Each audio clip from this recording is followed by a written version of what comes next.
Morning has broken, my windows are open. Wanna feel the wind blow through my hair. Which way do I follow? What happens tomorrow? I turn to you and hope you can guide the way. Sometimes I give up, just wanna be on my own. Even in the darkest times, you give me hope. So I lean on you when I've lost my way. I keep holding on for a better day. I lean on you when the world's astray. I left my heart open so you hear my prayer.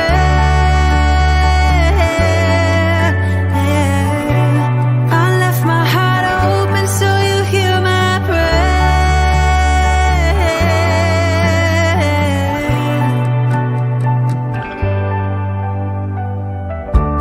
In times that are changing and when hope is fading, I know I can turn to your embrace.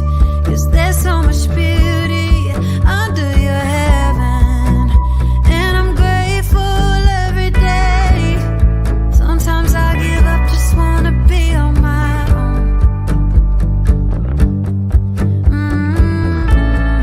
Even in the darkest times, you give me hope. So I lean on you when I've lost my way. I keep holding on for a better day. I lean on you when the world's astray. I left my heart open so you hear my prayer.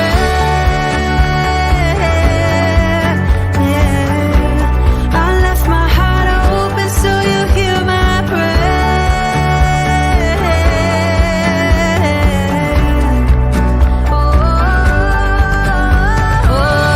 I lean on you when I've lost my way.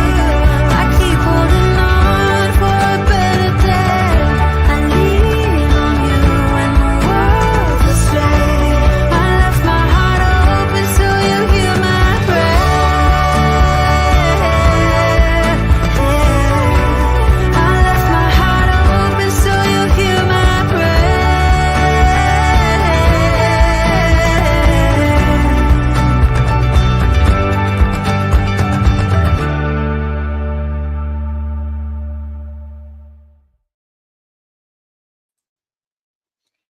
Hello, everyone.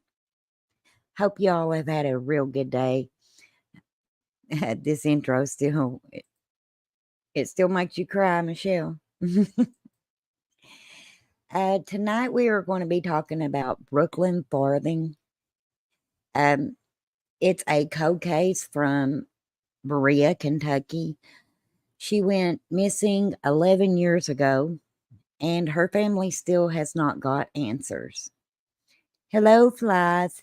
Hello, Michelle. Hello, Arctic. On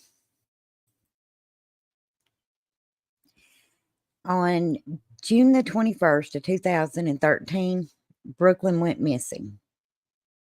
Earlier that day on June the 21st, Brookelyn, her sister, both had got their license.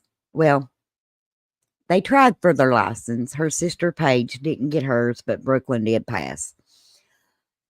Later on that day, they had went to their grandfather's 70th birthday party. Now, this birthday party was real important to them because he had been sick. Before I get any further into this, can you all hear me okay? I've got my fan on. If it's interfering, let me know. I'll fix it. Sometimes I put the cart before the horse. And I jump right into covering these cases, and I might sound horrible. Okay, so it does. Okay, good. Thank you, Michelle. And I always depend on Michelle and Arctic and Flies. But just a second. Okay. Let me get back to where I was. Okay. So on June the 21st of 2013, Brooke and her family attended her grandfather's 70th birthday party. Now, like I said, this was supposed to be, well, it was real important for him because he had been sick. Little did most of the family know this would be the last birthday party that he got to have, and it would be the last party they attend with Brooklyn. Now, later on, after that party, they had went, excuse me, give me just a second. Sorry. They had Brooklyn and her sister Paige. They were real close. Now, let me back it up some. Brooklyn had just graduated high school. Um, she was not sure what she wanted to be. She asked her mom, just a little, give me just a little bit of a break. But they said she always did her hair and her makeup. So that was the area that she wanted to pursue. Now, she was one of these girls that could get muddy with a full face of makeup on. So she was a good in between of being girly girl and tomboy. After her grandfather's birthday party, Brooklyn and her sister Paige had went to another friend's party. Now, from everything that I'm finding, it looked like this friend was Brooklyn's friend. Paige and Brooklyn's cousin headed out early, and Brooklyn stayed there. But Brooklyn had packed an overnight bag to spend the night with another friend. Now, during this party, Brooklyn and the other friend had a disagreement because the other friend was going to stay all night with her boyfriend that night and wanted them to stay there. Brooklyn didn't want to stay there. She said that it made her uncomfortable.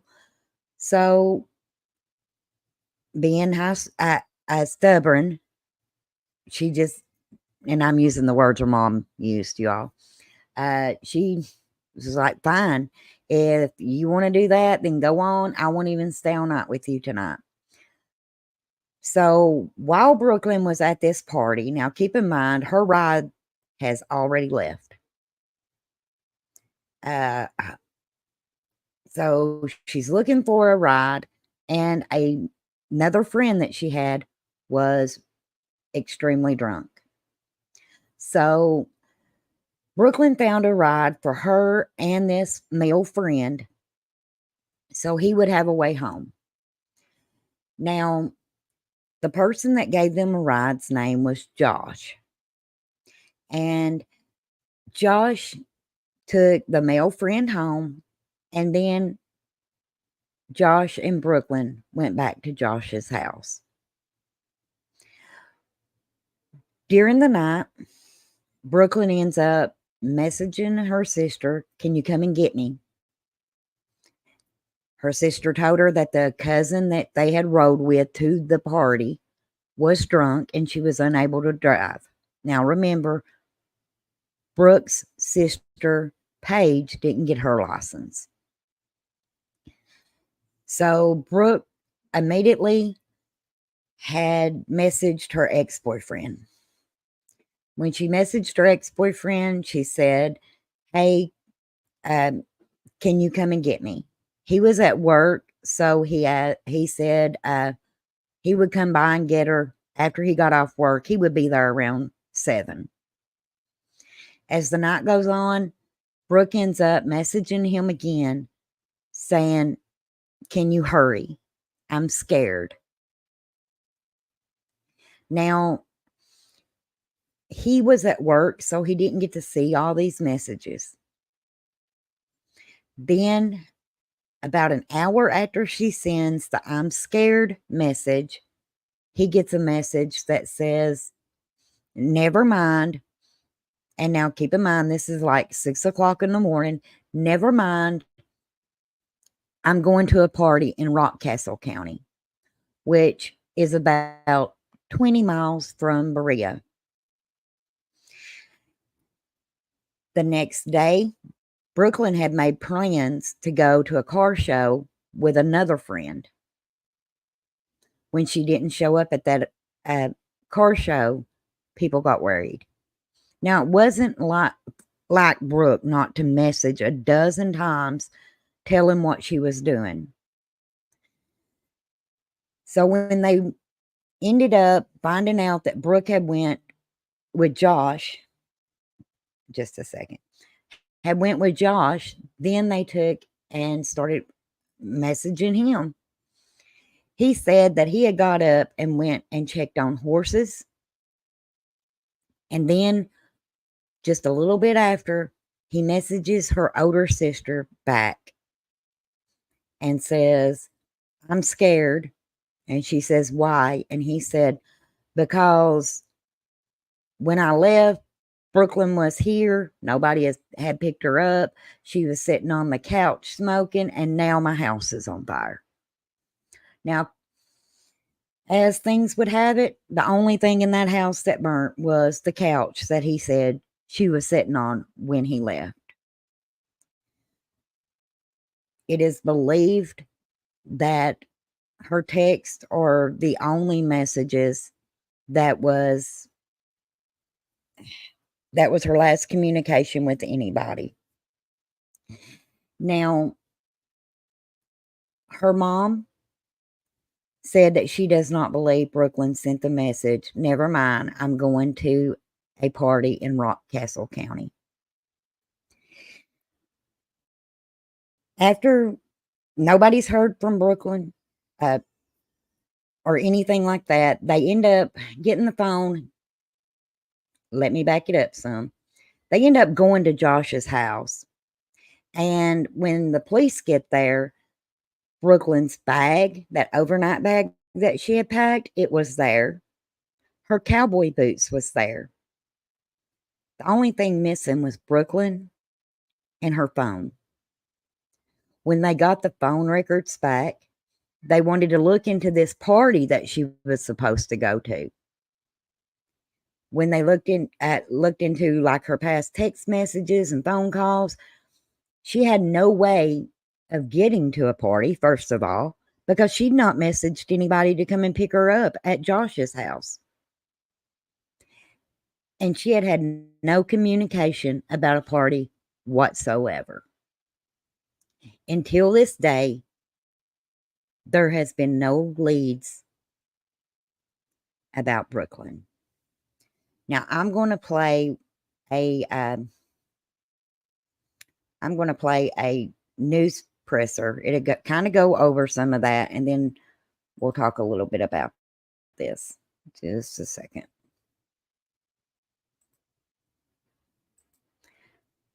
And please let me know if you all can hear this, by the way.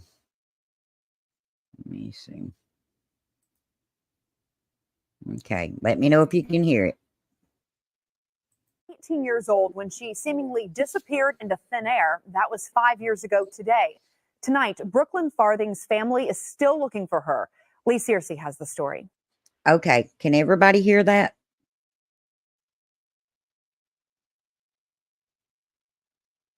Put a 1 in chat if you can hear it.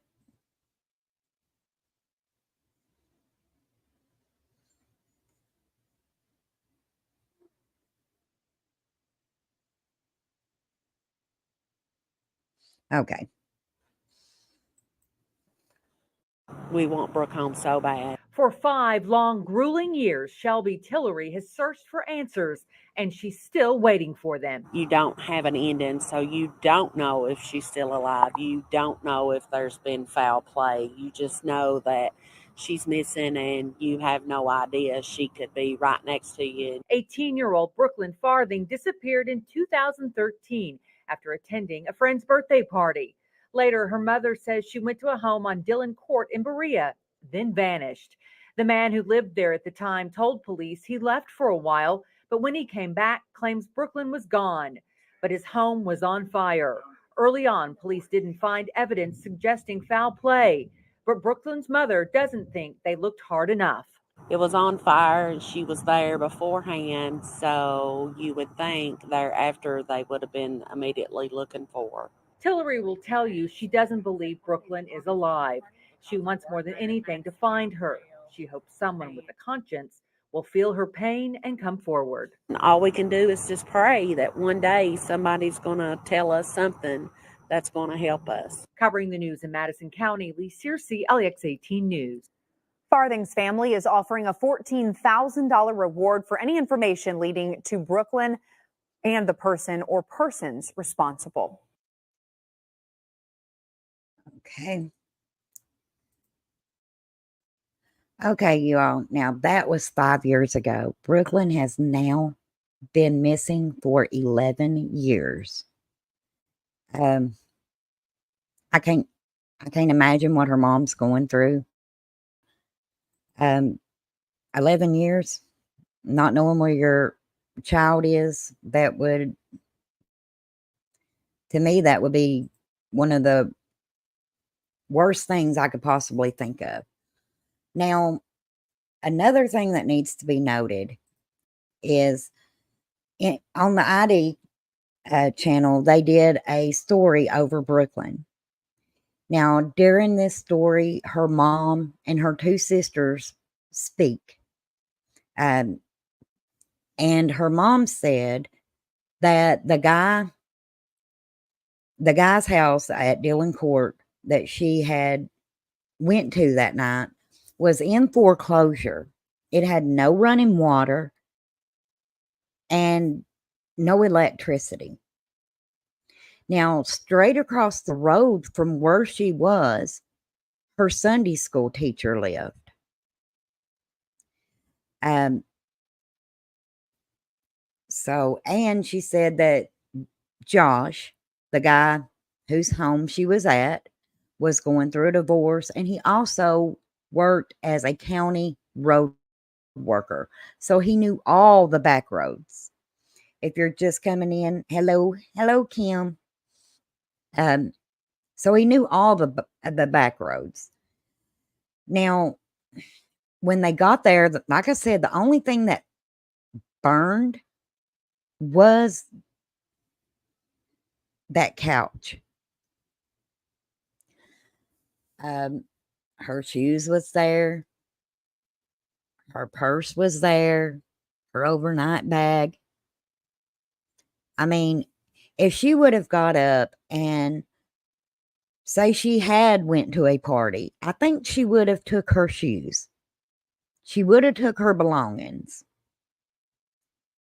Now, my other question that when I watched this is what was this guy doing? I know he said he was going to look at the horses, but how far away was that? Because the only thing that burned was the couch. If this was, say, she did start a fire while sitting smoking on the couch, I think it would have spreaded further. And in one news conference that I saw, her mom said, well, why didn't he, when he called the fire department, why didn't he say, hey, my house is on fire and there's someone in it? See, he didn't even do that. Just a second. I'm going to look for that one. Give me just a minute.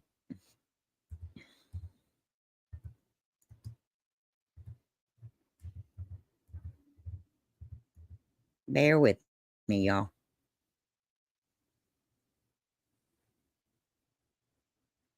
Yes, Heidi, it is very suspicious. And 10 years, nothing, absolutely nothing. Now, you would have to know how Berea is. I do. I'm not too far from Berea, but you would have to know how Berea is. A lot of their back roads, you throw something out the window and it's going over a cliff. So that made search efforts real hard for her. Still looking for that. Bear with me. They said they searched thousands of miles for Brooklyn, but the terrain in Berea is real hard. So to be able to cover all of it, I don't think was real possible. One moment.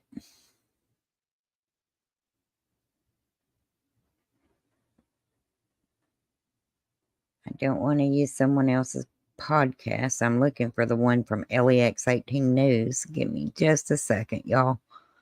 I apologize. I had it pulled up and I dropped it somehow.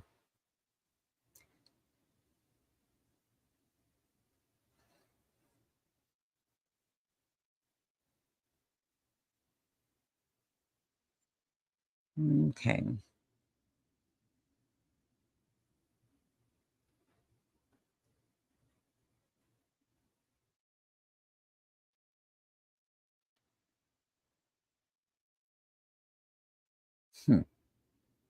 Well, now I just saw this earlier. Give me just a second.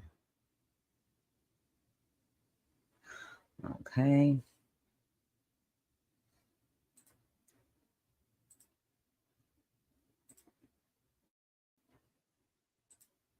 Here is one.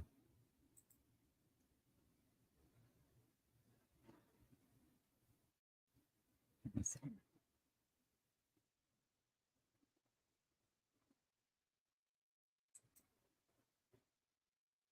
Today marks 3 years since a Madison County teenager disappeared. There's been no sign of Brookelyn Farthing since a party at a home in Berea in 2013. Kentucky State Police have followed up on countless tips.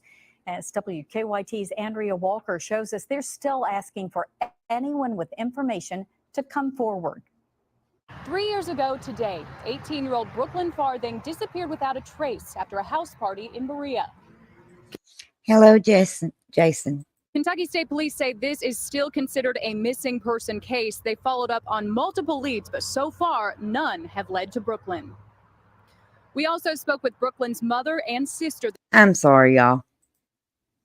I'm so sorry. Give me just a minute. I'll take this down. Bless me, Lord. Okay. Here we go. 18-year-old Brookelyn Farthing disappeared without a trace after a house party in Berea. Kentucky State Police say this is still considered a missing person case. They followed up on multiple leads, but so far, none have led to Brookelyn. We also spoke with Brookelyn's mother and sister this afternoon. Both women are desperate for closure after all this time. They encourage anyone who knows something about this case to come forward and say something. We're not looking for rumors. We're looking for somebody that can actually come forward and lay it out for us. Somebody knows what's going on. And we would like to be able to answer those questions and provide that information to the family. We'll have more on this heartbreaking anniversary, including interviews with the family, coming up later on. In Richmond, Andrea Walker, WKYT. Now, this one was 8 years ago. Right here is the one that marks 10 years. Central Kentucky family is marking a dark milestone this week. It's been 10 years since Brookelyn Farthing disappeared near Berea. There's been no sign of her since, and no one's ever been arrested for her disappearance. Police hope somebody can help them unlock the case. The last time anyone saw 18-year-old Brookelyn Farthing was June 22nd, 2013. Family members told LEX 18 she'd been at a party and was going to catch a ride with a friend. Her sister said Farthing had sent a message saying she felt unsafe. She was last seen early that Saturday morning at a home on Dillon Court, east of Berea. Investigators said the person who owned the home told them he left her at the house, and when he returned, the home was on fire. They said they found some of her personal items inside, but no one has seen her since. It's been a long 10 years for investigators with no resolution. Yeah, you're just constantly searching for that next piece that could hopefully help solve this case or any case that we have of any missing person. Any piece of information, no matter how small someone thinks it might be, could be the one missing link that allows investigators to get this solved and for her family the answers they so desperately need. It would be huge at this point for this family. You know, that's our whole goal, is hopefully find Brooklyn safe, but if not, also bring closure to this family, so they can have their loved one back and we can move forward with that. If you've got any information at all that you think might solve the case, reach out to Kentucky State Police in Richmond. Friends of the family have set up a $14,000 reward. For more information on that, you can visit findbrookfarthing.com.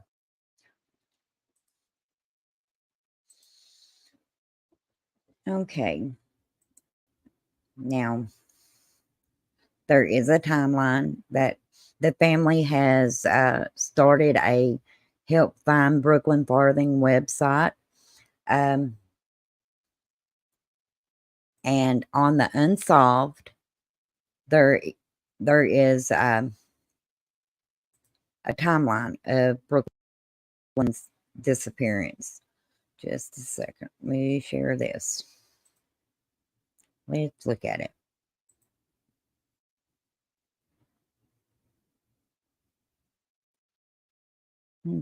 Okay. Yeah.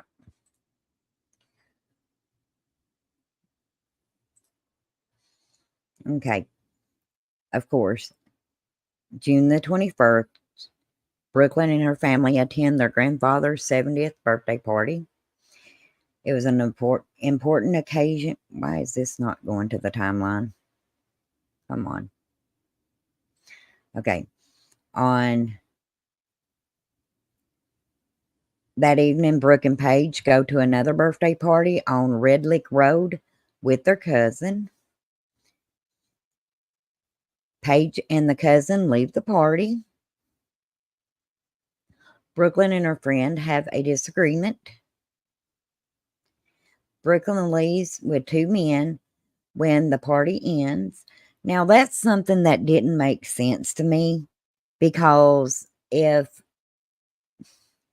you're going to be uncomfortable and not go with your friend, why would you leave with two men? I know one was her friend, but oh no, that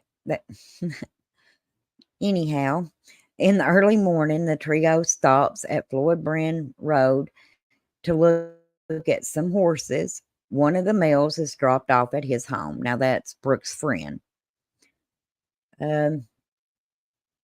Now, early morning on June the 12th of 2013, Josh Hensley takes Brooklyn to his home. At 4 a.m., Brooklyn calls Paige to ask if the cousin could pick her up. Her cousin was not able to pick her up because she had been drinking. Her sister said she sounded fine, but tired and ready to come home. Okay, at 4 o'clock, Brooklyn, and keep in mind, this is the same time, so she immediately goes and messages her ex-boyfriend. Brooklyn phones her ex-boyfriend, and they make plans for him to come and get her. Now, he didn't get off till like 6:30, so he wasn't going to be there until close to 7. 4:26 a.m., Brooklyn texts ex-boyfriend that she is scared. Brooklyn sends a text that says, "Can you hurry? Please hurry, and I'm scared." At 5:30, ex-boyfriend gets a text that says, "Never mind, I'm okay, and I'm going to a party in Rockcastle County." This was the last that her ex-boyfriend heard from her. He asked her who she was going with, but Brooklyn never responded. Now, at 7 a.m., Josh Hensley calls the fire department to report a fire inside of his home. Hensley says he left his home to check on some horses and that Brooklyn was there when it started. At 2 p.m., Brooklyn doesn't show up for the car show in Somerset.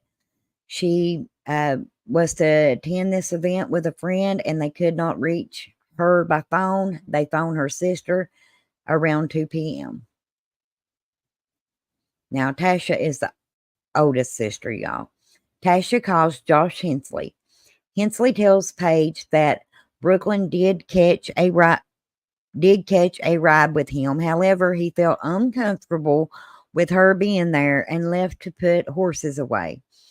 He says no one had picked Brooklyn up, but that he heard her talk about going to a party in Rockcastle County. Now, keep in mind, there was nothing in her phone when they got the phone records back that mentions anything about going to Rockcastle to a party to anybody other than her ex-boyfriend who was at work when she texted him. And she didn't have a ride. Keep in mind, she has spent the whole night trying to get a ride away from this house. She didn't have a ride to get to a party. Josh calls Tasha back in 20 minutes. Josh tells Paige that he is scared. He tells her that when he returned, the house was on fire and that maybe it came from a cigarette Brooklyn was smoking on the couch. Brooklyn's mother files a missing persons report. When 24 hours have passed, she files a report about Brooklyn's disappearance with the police. June the 23rd, family and friends go to Josh Hensley's home to look for Brooklyn. They found her personal items on the porch, which included her shoes. The only thing missing were the clothes she was wearing and her cell phone. June the 25th, 2013, Brooklyn's phone pings on a tower in Blue Lick for the last time. Ever since this final phone ping, Brooklyn's phone has not been turned on or accessed. Now, on September the 13th of 2013, a reward is offered for leads to find Brooklyn. And as I showed you all earlier, that reward is now up to $14,000. Now, I say that to let you all know this. Yes, I know I read the name of who she was with. A couple years after Brooklyn went missing, the guy's house that she was at is arrested for child P.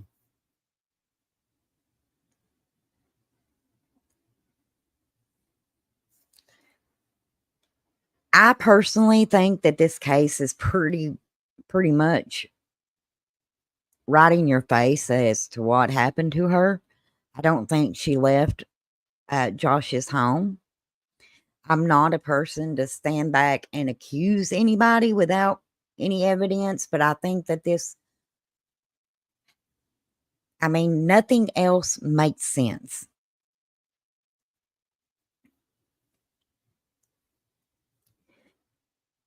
And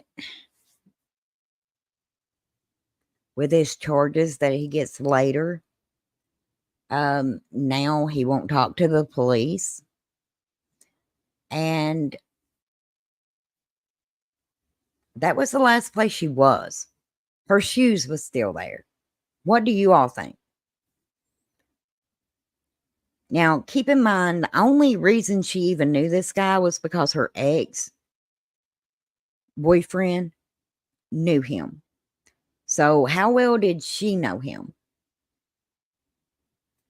I mean, she took the ride because he knew her ex-boyfriend, who she was still close with, you all. She was still really, really close with her ex. They had lived together for a little while. They had separated, were still like really good friends, talked a lot. I mean, she trusted him enough to message to come and get her.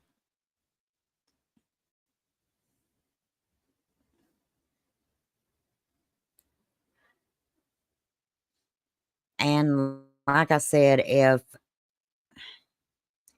you had been, if you've ever been to Berea, If you think about Summer's case and the terrain that is around it, then multiply that by about 10 and you'll know what Berea's like.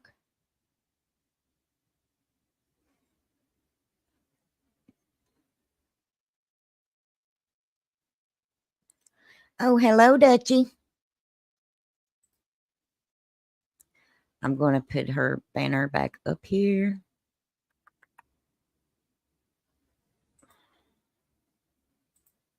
Again, this is Brookelyn Farthing. She was last seen at a house on Dillon Court in Berea around 5 or 6 o'clock, 8 in the morning on Saturday, just before there was a fire that police say is suspicious. There haven't been any utilities turned on in the home for several weeks. There was no electricity running to the building. Brookelyn did not live at the house on Dillon Court. This was where Josh lived, y'all. Some of her personal property was found there. Brookelyn is described as a white female, 5'1", with blonde hair, brown eyes. She was wearing a gray FFA shirt and light blue jean shorts, and her hair was scrunched. I'm assuming the way it is with this red top on. Now, give me just a moment.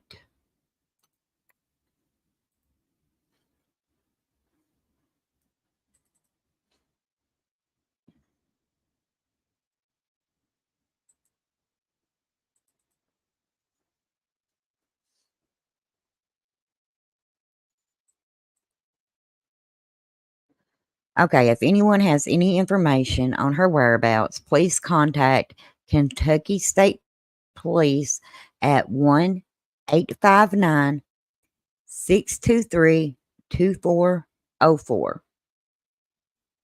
or toll free at 1-800-222-5555. When I see this case, I thought, you know, we get upset about these cases that's recent because we don't get answers. And there's a mom that hasn't saw her kid in 11 years and has no clue what happened to her. If you all don't care, hit share this video out. Keep her name out here. This family deserves to know what happened to their daughter. I mean, if you will, imagine you get your license, or your daughter is celebrating getting her license, and within 24 hours, she's gone. Their day on the 21st started out as normal as anybody's. Laughing, going to a birthday party for their grandpa, picking at each other because one sister got her license and the other one didn't that day. Then the two sisters go to another party. One sister leaves early. The other one stays behind. Her and her friend that she's going to stay all night with ends up getting into an argument. She takes a ride with a guy to be able to get her other friend, who is highly intoxicated, home, and she's never seen again.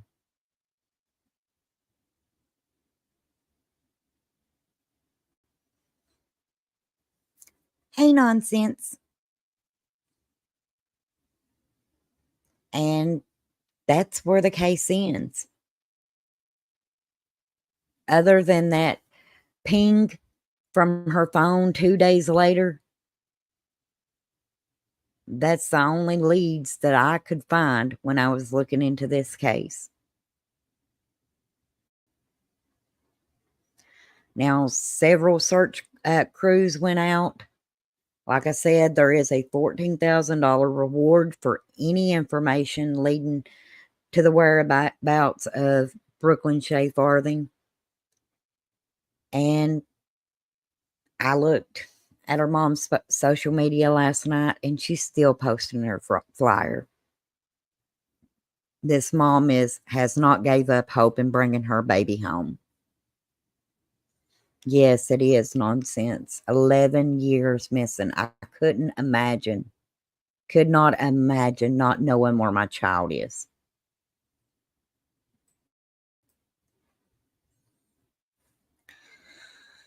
But like I said, if y'all don't care, share this out.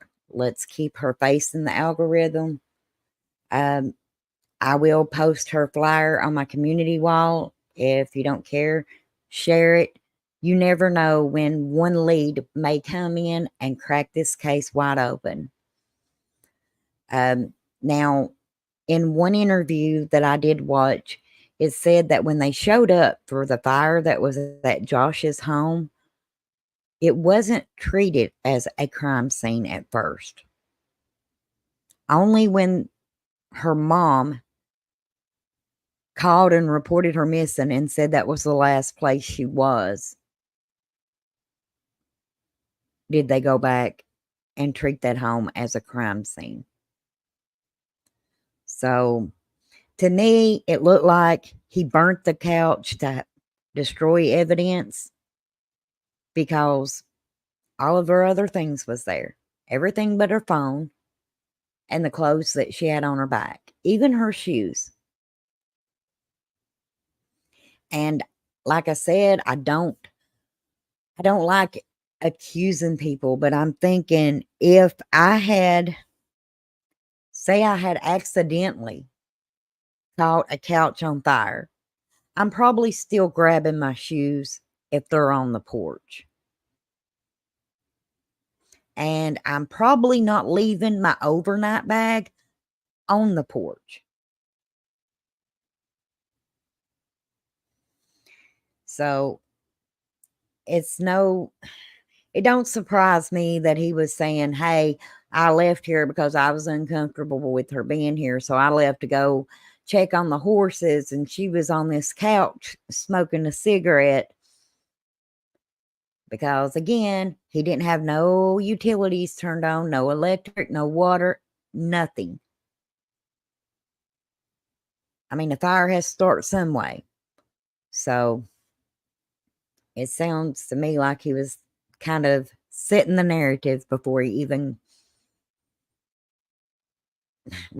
she was even reported missing.